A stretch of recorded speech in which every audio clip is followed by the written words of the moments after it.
AI agents can speed up your content creation, but if you're not using them strategically and guiding them, you might be adding noise instead of value.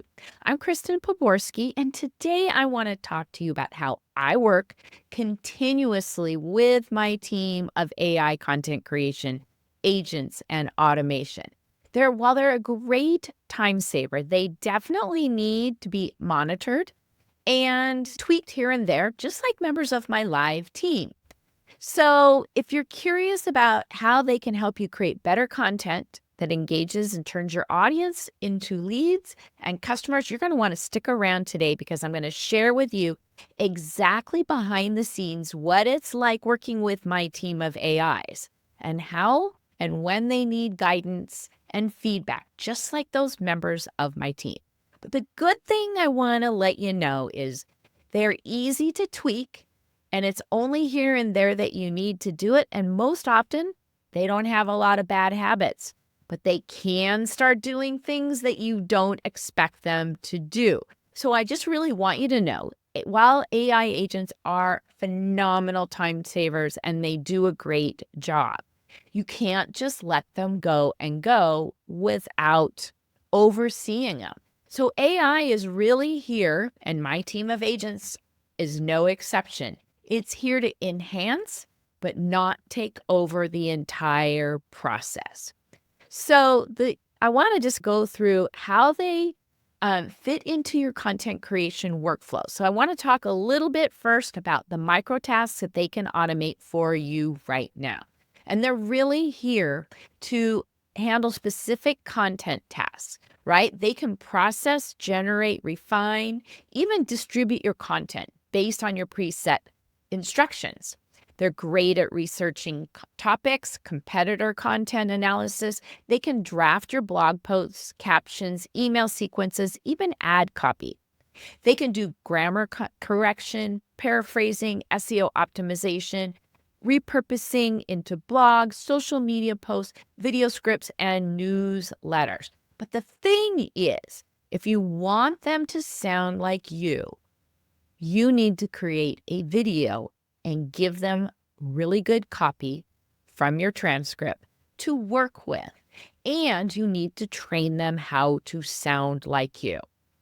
So those are the things that I teach. I have this Train AI or Teach AI to Sound Like You course because it's one of those things that you need to do. You need to not only give it a transcript, and this is like training it a little bit, you got to give it that, and then you need to tell it your brand voice guide. You need to also give it a writing guide, and you need to give it those words that you don't want it to use because it has a bad habit of using those words like transform. I don't know, there's a bunch of them that they like to use that you need to have some oversight, right? So they're great at automating, but you need to watch over them. So that's what I do every single time when I create content using any of my agents. There's also low precision versus high precision, what you should automate and what you should do yourself. Let's go through those things that I ask my AI to do. And it's like that same list I just gave you. I let them outline my content. So sometimes I'll ask Agent Maya, I've got a script I'm doing. That's just what I did here. Can we sit down and outline and do a little more deep research on this? I can also ask her to generate multiple various headlines, captions. That's actually Agent Sophia on my team. So sometimes it'll give me like a blog post or an email or something like that for my transcript.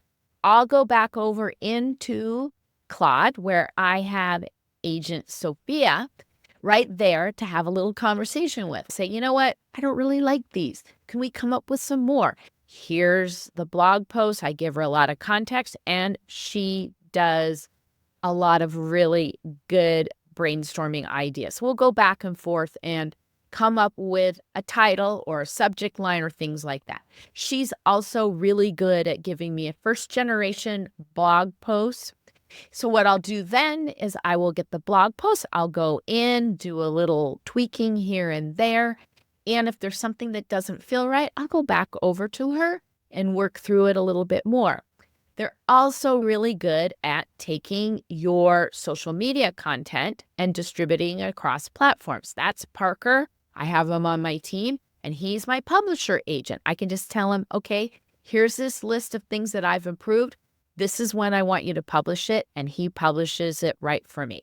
Now, where they really need oversight, right, is creative storytelling, tone, brand voice. Like I said, I have to give them that.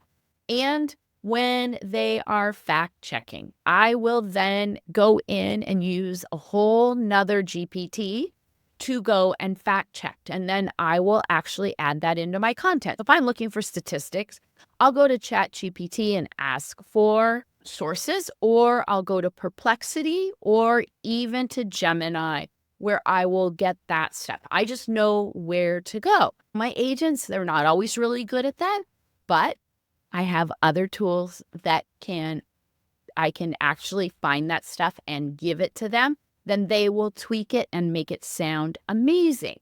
So the key thing is that I want you to remember, they're really good about doing the heavy lifting, but human expertise, your oversight, knowing what you sound, things like that, it ensures that your final piece of content is engaging and invaluable. And again, this tweaking, it doesn't take that long. What used to take me 2 hours to do with the tweaking, and this is to get my blog post, my YouTube description, my podcast description, my email, takes me 30 minutes.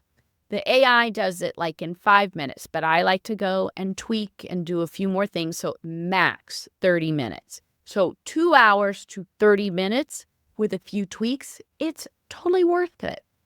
So I'm going to give you 4 practices for AI integration, making this team work for you, not against you, based on my success working with my content creation. What you want to do is you want to set up the agents for maximum efficiency. How you do that, it's like what I've done with my team. I've got Alex. He has one kind of skill. I use him over and over again. He may be in multiple GPTs and multiple workflows because he has a specific task. So like in one GPT, he's creating my blueprint. Another GPT, he is creating my content plan. And then another GPT, he's helping me create my own batching calendar. Now, it's the same thing with Agent Maya. She does scripts in one GPT, like my long form scripts. She does short form scripts. Love those. That's one of my favorite things she does for me.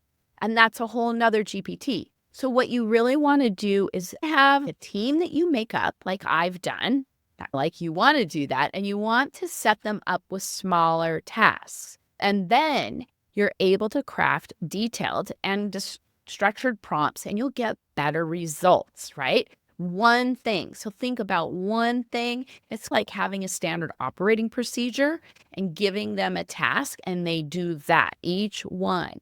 And when you do that, you're going to get a lot of better output.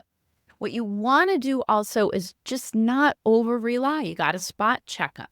You've got to ensure that it stays original and not becomes overly generic. That's why we use transcripts instead of letting AI write our content for us, right? So again, I want to remind you, AI, my agents are here to handle the bulk of the work, but I definitely need to watch over them and refine and personalize. That's why I give them my brand voice and my writing style and words not to use and things like that, so that I can help them do a better job, but I still got to oversee.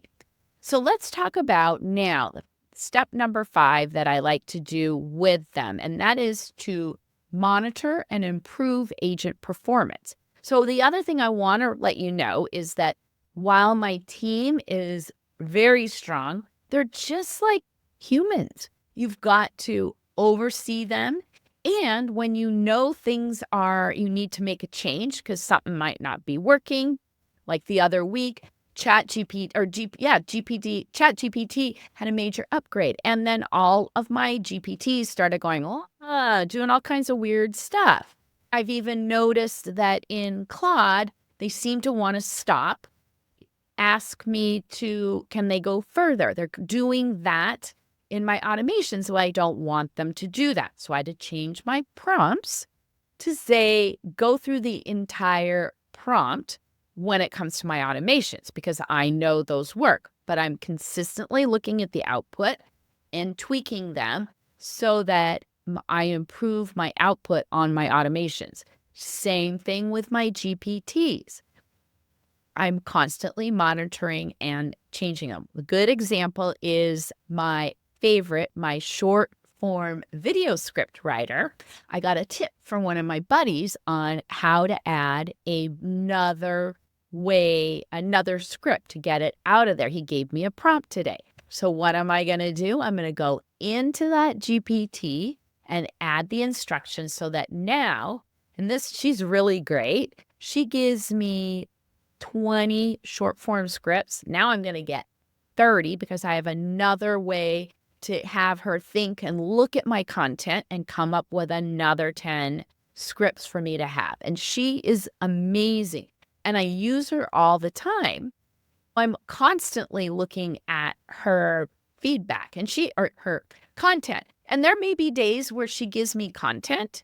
It may not be 100% like she did it last time, but I know I've been using her enough that I know what it should look like, and I'll ask her. Sometimes they need a little prompting and reminding, a little wake up. Hey, why are you doing it this way? You're supposed to be doing it that way. And they'll wake up and go, oh, yeah, I'm sorry. I didn't read the instructions all the way. Again, they're like working with someone on your team, but a lot less work, and they're easy to retrain, and they're willing to do that. I want you to remember that agents are a time saver. They're fantastic, and they can create great content for you, but you're going to want to use them. You're going to want to monitor the output, and there's just going to be times where you're going to always edit that output. But there'll be times when you're going to want to improve your prompt and your instructions to make them even better. And this is such an amazing time for us now using these AI agents and workflows to be able to go and create content that we can now show up on many platforms with a smaller, tighter team and create better content. So if you want to learn how you can also do that with AI agents and content automations, I host a weekly AI Amplifier Masterclass. That link is right down below in the notes, and I'd love to have you click on that link and join us for our next AI Amplifier Masterclass.